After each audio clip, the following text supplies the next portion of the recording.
King Shantanu had his love, Bhishma his honor, and Hastinapura had a new queen. Satyavati, the ferryman's daughter, now sat beside the king, her ambition finally rewarded. Bhishma, ever true to his vow, served the throne with unwavering loyalty, acting as the kingdom's mighty regent and protector.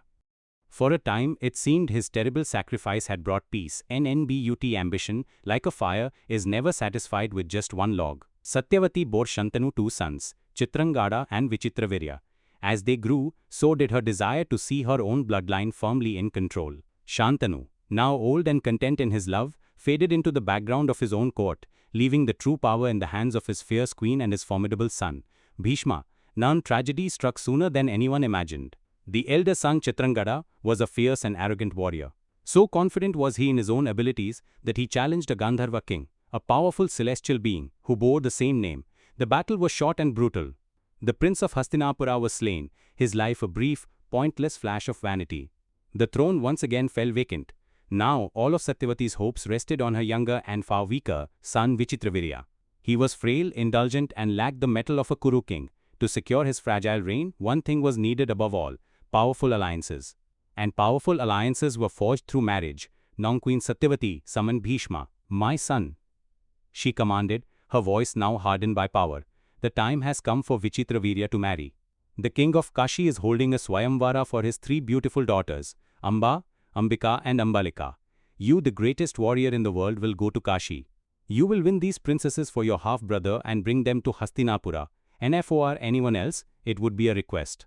For Bhishma, bound by his vow to serve the throne his father occupied for Satyavati, it was an unbreakable command. Then Bhishma arrived at the Swayamvara not as a suitor, but as a storm. He stood before the assembly of kings and princes who had come to win the princesses' hands. "I, Bhishma of Hastinapura," his voice echoed through the hall, "claim these 3 princesses on behalf of my brother King Vichitravirya by the right of the warrior caste." Now outrage erupted. How dare this old man, who had vowed celibacy, claim brides for his weakling brother? Swords were drawn, challenges were shouted. Bhishma simply smiled, a sad, grim smile. With a single movement, he lifted all 3 princesses onto his chariot. "I accept the challenge of any man here," he declared, and drove off, single-handedly defeating the army of kings that pursued him.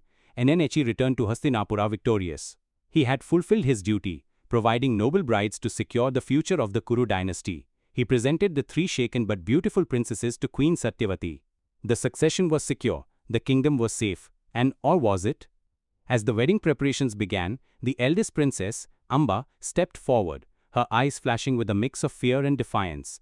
She had a secret that Bhishma's glorious, violent abduction had just trampled. She had already given her heart to another king, and in that moment she spoke a truth that would unleash a current of vengeance so powerful, it would stain the Kuru dynasty for generations, and sow the first true seed of Bhishma's own destruction.